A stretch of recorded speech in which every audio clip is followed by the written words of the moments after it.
तो आज के वीडियो के लिए पहले ही वार्निंग दे रहा हूँ, क्योंकि कल जो मैंने डीसी के बारे में वीडियो बनाया था कि कैसे डीसी वालों ने पहली बार हिंदू गॉड्स को इंट्रोड्यूस किया था, तो उसमें ही कई सारी प्रॉब्लम्स दिख गई थी। पर उस गॉड्स वर्सेस गॉड्स की कहानी में हमारे भगवानों को उतना भी बुरा नहीं दिखाया गया था। तो चलो उसे तो एक हद तक इग्नोर भी किया जा सकता है, लेकिन मार्वल ने जैसे हमारे हिंदू गॉड्स को इंट्रोड्यूस किया है वो अलग ही लेवल पे है कि तुम एक बार को लव एंड थंडर में जो ज़्यूस का मजाक बनाया वो भूल जाओगे। तो हेलो वेबटास्टिक फैंस, मेरा नाम है सत्यम मिश्रा और तुम चाहो तो मुझे प्यार से मिस्टर वेब भी बुला सकते हो। तो समय को सर आंखों पर रखते हुए चलिए शुरू करते हैं। तो बात है थॉर की पुरानी कॉमिक्स की, जहाँ सेलेस्टियल धरती को जज करने वाले थे, पर उनके सामने था पूरा एसगार्ड। पर आल फादर की पूरी पावर्स के बावजूद भी वो सेलेस्टियल का कुछ नहीं बिगाड़ पाए और बस थॉर जिंदा बचा क्योंकि वो उस समय एसगार्ड में नहीं था। और जब थॉर लड़ने आया तो एरिशम ने उसे भी हरा दिया, पर एल्डर गॉडेस मदर अर्थ वहां पर आ गई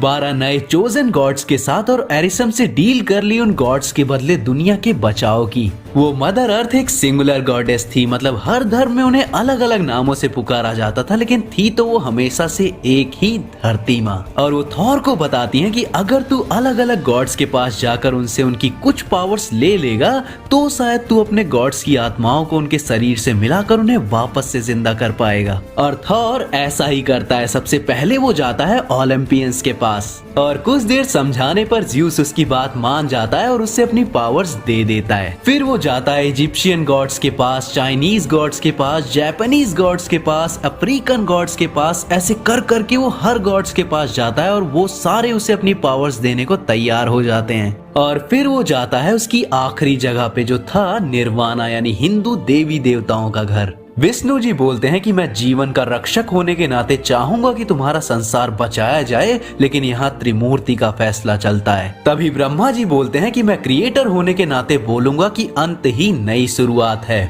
पुराने एसगार्ड को खत्म होने दोगे तभी तो इसकी राख से नए एसगार्ड का जन्म होगा। और शिव भगवान जो वैसे तो भोले हैं लेकिन यहाँ गुस्से में दिखाए गए हैं। वो बोलते हैं कि एसगार्ड को मर जाने दो, इसका कर्तव्य खत्म हो चुका है, अब नए गॉड्स खड़े होंगे। अब सारे गॉड्स के बाद आखिरी गॉड्स के मना कर देने के बाद थॉर निराश हो गया। वो उनसे पूछता भी है कि अगर उन्हें कुछ चाहिए तो वो दे देगा, लेकिन शिवा उसे बारबेरियन बोल के मना कर देते हैं। गुस्से में थॉर बोलता है कि फिर मैं लड़के ले लूंगा और शिवा बोलते हैं कि अगर तू अपने गॉड्स को देखने के लिए इतना ही व्याकुल है तो मैं तुझे उनके पास ही भेज देता हूँ। थॉर बोलता है कि ना मैं मौत से डरता हूँ ना ही तुमसे, और दोनों में लड़ाई चालू हो जाती है। थॉर मन में ये तक बोलता है कि इसकी साइज इतनी बड़ी होने के बाद भी ये काफी तेज है। शिव भगवान उसे कैद कर लेते हैं, लेकिन वो म्योनिर के साथ हर बंधन को तोड़कर वापस से लड़ाई में कूद जाता है। फिर दोनों लात घूंसों से एक दूसरे से लड़ने लगते हैं, कभी थॉर ऊपर तो कभी शिवा, कोई भी नहीं रुक रहा था। तभी थॉर एक बवंडर बनाता है। उस बवंडर के अंदर शिवा थॉर को कंट्रोल कर लेते हैं,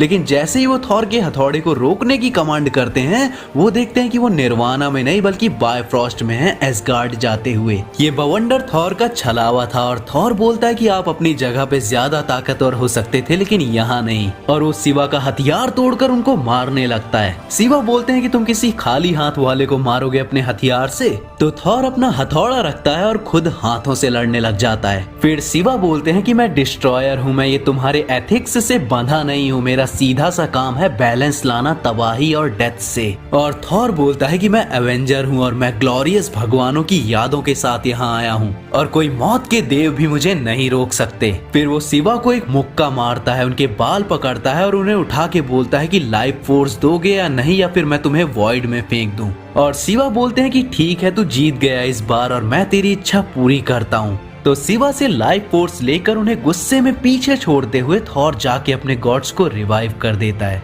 अब इस कहानी को पढ़ने के बाद तो मुझे डीसी वाले देव मानुस लग रहे थे, मतलब क्या था ये। और यही वजह है कि अपन लोग नहीं चाहते कि अपने गॉड्स का किसी भी फिक्शन में किसी भी तरह का रिप्रेजेंटेशन हो। लिटरली थॉर को मारने के लिए तो तीसरी आंख भी नहीं खोलनी पड़ेगी, लेकिन देखो राइटर्स के सस्ते नशे।